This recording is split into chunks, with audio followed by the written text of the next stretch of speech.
खरं प्रेम ते आहे, खरे मंत्र ते आहे.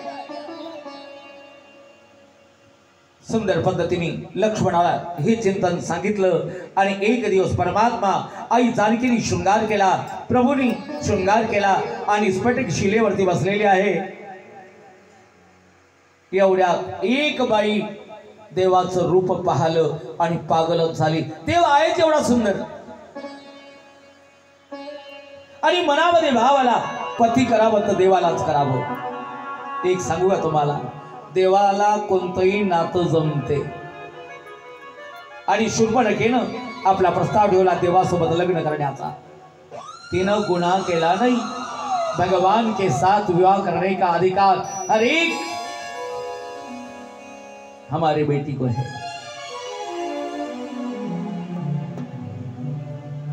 काहीच अडचण नाही. तिनं गुन्हा केला नाही.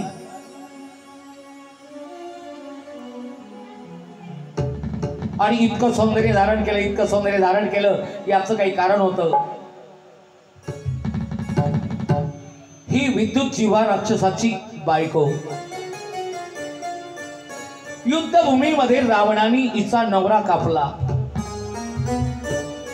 आणि मग लक्षात आलं, अरे आपण बहीण जवाई मारला. तारुण्यात असलेली बहीण म्हणाला की दादा, मला तू विधवा केलंच रे. काळजी करू नको, खर आणि दूषणाच्या आश्रयाने तू जीवन जग. पती गेल्यामुळे भावासोबत वैर झालं. झुरते पती सुखा करता आणि म्हणे वेळ आला रावणा, तो असा काठा काढीन, असा काठा काढीन का तुला कुठलाच ठेवणार नाही मी. एक मुलगा होता हिला. रावण इकडे वैरी आहे. हिचा एक मुलगा एकच तप करत बसला होता दंडकारण्यामध्ये. शंकराकडून पाशुपत अस्त्र याला मिळवायचं आहे आणि तपस्या करता करता कंदमूळ फळ आणण्याकरता गेलेले लखनलालजी करोडो सूर्याचा प्रकाश असलेलं पाशुपत अस्त्र शंकराने तिच्या मुलाला प्रसन्न होऊन देण्याकरता वरून टाकलेलं. रामाच्या विरोधात किंवा रावणाच्या मदतीला ते शस्त्र हा वापरणार. राम कार्याचा विघ्न निर्माण करणार आहे. ते शस्त्र आकाशातून शंकराने सोडलेले घेते आहे. लखनलालजी कंदमूळ फळ आणण्याकरता गेलेले वरच्या वर ते शस्त्र धरलं आणि हातात घेतलं. बापरे, इतना पहिना ये शस्त्र. तिचा मुलगा बसलेला, अंगावरती उदयीचं वारूळ आलेलं, त्याचे डोळे फक्त चमकत होते. उदयीच्या आतमध्ये कोण बसलंय दिसत नव्हतं. पाशुपत अस्त्र प्राप्त करण्याकरता तपाला बसलेला मुलगा. त्याच उदयीच्या बिळावर लखनलालजी म्हणायला लागली, बहुत तेज धार वाला शस्त्र लग रहा है. इसी दीमक के मिट्टी के ढेर पर इसका प्रयोग करके देखता हूँ कि कितना असरदार है. आता शस्त्र घेतलं पाशुपत अस्त्र, त्यावरती खाव केला. एकाच खावात उदयीच्या बिळाच्या आत बसलेला तिचा मुलगा मातीनं झाकलेला पाशुपत शस्त्राने कापला गेला आणि लक्ष्मणाच्या हाताने हिच्या पोराचा घात झाला. राम आणि लक्ष्मण वैरी आहे. लक्ष्मणाच्या हातानं पोरग मारला गेला आहे. इकडे रावणाच्या हातानं नवरा मारला गेला. दोन्ही आती पुऱ्या आणि नवसाबाई खऱ्या. बदला रावणाची घ्यायचा आहे, बदला राम आणि लक्ष्मणाची घ्यायचा आहे. या दोघांमध्ये युद्ध जिंकल्या जावं आणि दोघांसोबत युद्ध जिंकून आपण एकाला तरी संपवावं याकरता सुंदर वेशीने परिधान केला. विश्व सुंदरी झाली आणि विश्व सुंदरी झालेली रामाच्या पुढे प्रगट झाली आणि लगेच निवेदन करायला लागली, भगवान मैं चुप पड़े हूं.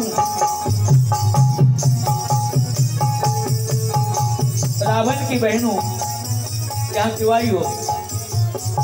या आने का एक कारण है, मैं कुमारिका हूँ, अभी तक मेरी शादी नहीं हुई। मेरे अनुरूप वर खोजने के लिए मैं निकली हूँ।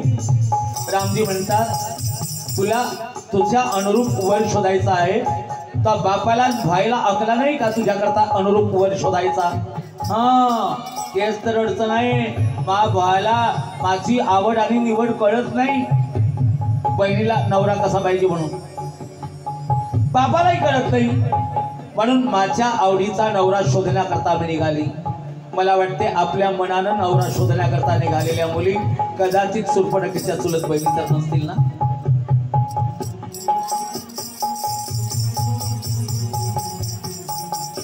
हो सकता है, ऐसा भी हो सकता है। शूरपणखा नाव इथं पडलं तरी का?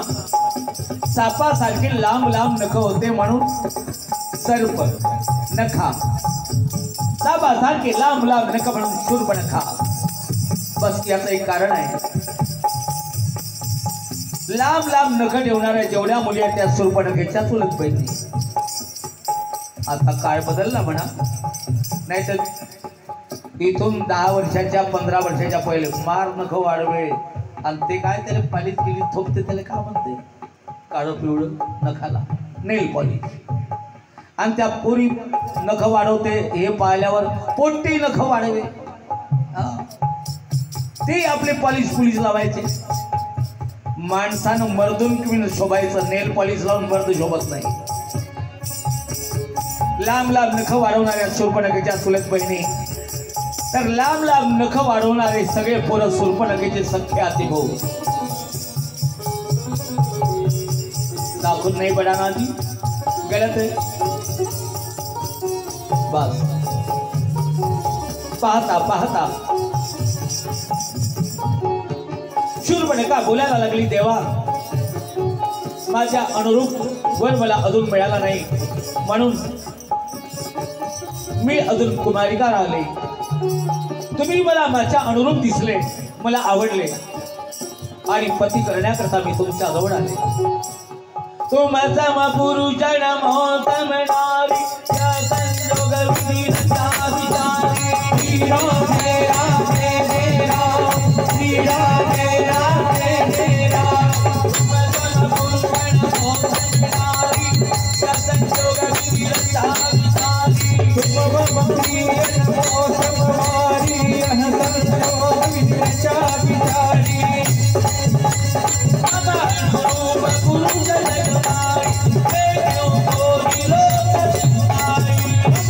पुरुष पुरुष जगमाही, देखो कोई लोक दिनाही।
लग्न करा, माझ्याशी लग्न करा. देव म्हणायला लागले, मना तू विधवा आहे आणि मला कुमारिका सांगायला लागली. तू गोडी बोलली ना, आता मी खोटा बोलतो. देव म्हणतात टीप फॉर टॅट, नाही तर खोटं बोलू नये, खोटं बोलू नये. काही वेळा खोटं बोलावं, काही वेळा खोटं बोलावं आणि या मूर्खांना सबक शिकवावा, सबक शिकवावा.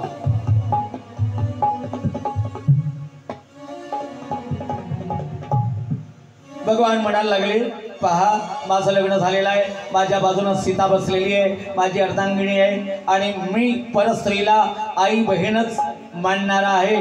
या जन्मात मी एक पतिव्रत धारण केलेला आहे, स्वप्नात देखील परस्त्री मला चालत नाही. माझा लहान भाऊ अजून त्याचं लग्न झालेलं नाही.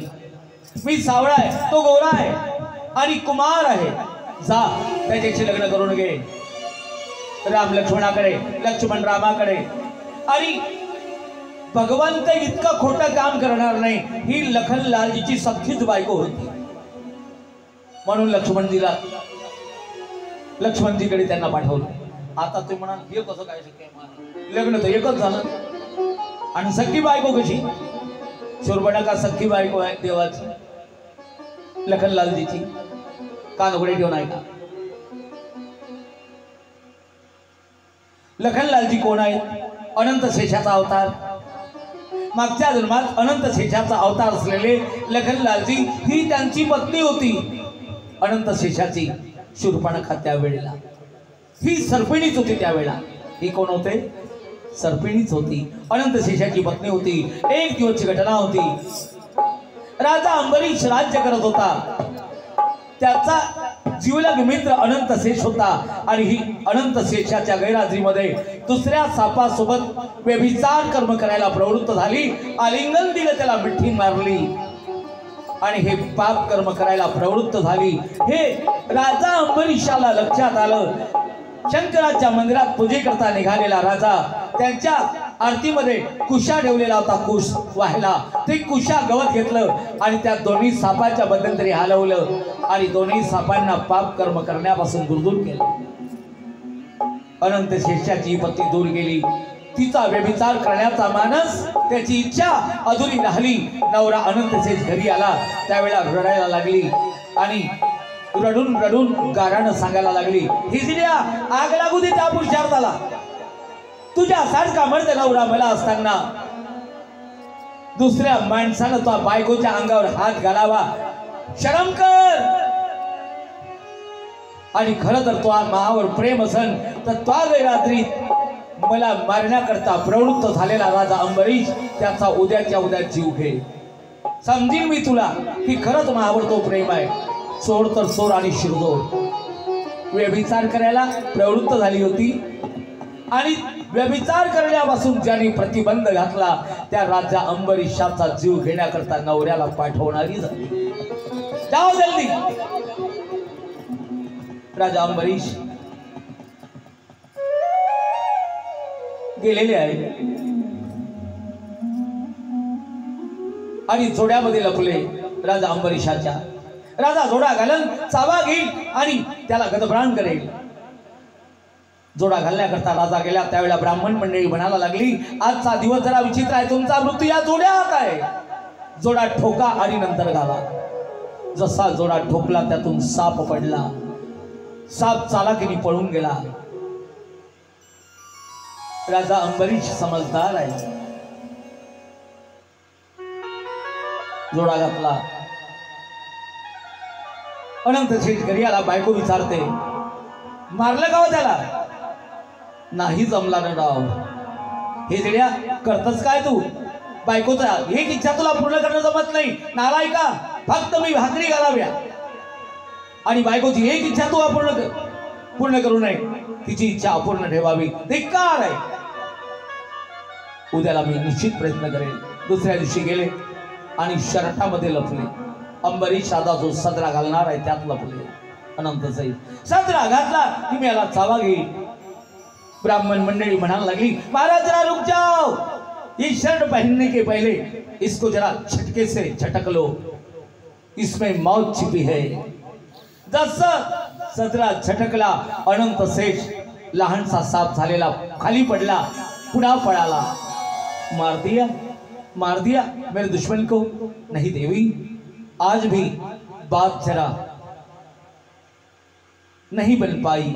धिक्कार है तुझ्या पुरुषार्थाला। देवी, कल जाकर मैं प्रयास करता हूं। दुसऱ्या दिवशी गेले। अंबरीश राजा जो मुकुट घालणार त्या मुकुटातला साप म्हणून लपून बसले। आता मात्र मुकुट आता घेऊन डोक्यात घालणार तसंच ब्राह्मण मंडळी म्हणायला लागली, महाराज आज तुमची मौत। मुकुटात बसलेल्या विघ्नानी आहे। मुकुट ठोकला तर हात शेष पडला। अंबरीजी म्हणतात, अनंत शेषा पडू नको, थांब, बोलू दे। 3 दिवस झाले तुम्हाला मारण्याकरता जोड्या शर्टात, आज मुकुटामध्ये लपला। सांग, का बरं तू माझा जीव घेण्याकरता टपला? हे राजा, बोलू नको। माझ्या बायकोच्या अंगाला हात लावणारा तू कोण? तिला निरपराध असताना तू दंड देण्याकरता मारलं तिला, म्हणून बदला घ्यायला आलो। बायको माझ्या लाडाची आहे। अनंत शेषा, आपण मित्र आहोत आणि माझ्या लाडक्या मित्रा, ऐकून घे, तुझ्या पत्नीच्या अंगाला मी हात नाही लावला, नाही मारलं तिला। सत्यवादी आहे मी, रामाची शपथ खाऊन सांगतो तुला। ऐक, तुझ्या गैरहजेरीमध्ये तुझी बायको दुसऱ्या सापासोबत व्यभिचार कर्म करायला प्रवृत्त झाली आणि आलिंगन देऊन एकांताला सुरुवात होणार त्यावेळेला ती व्यभिचाराचं चित्र माझ्या डोळ्यापुढे आलं। शंकराच्या मंदिरात पूजेकरता मी निघालेलो। माझ्या आरतीमध्ये कुशा नावाचं गवत होतं, ते कुस घेतला कास आणि दोघांच्या मध्यंतरी मी हलवला आणि व्यभिचाराकरता प्रवृत्त झालेला परपुरुष तुझ्या गैरहजेरीतला दूर गेला आणि तुझी पत्नी दूर गेली। पाप कर्म घडू दिलं नाही तिच्या हातून। बापरे, एक धर्मात्मा संत स्वरूपातला राजा अंबरीश, सूर्यवंशाचा कुलदीपक आणि महापराक्रमी सज्जन राजा, ज्या वंशात पुढे राम जन्म घेणार आहे, विनाकारण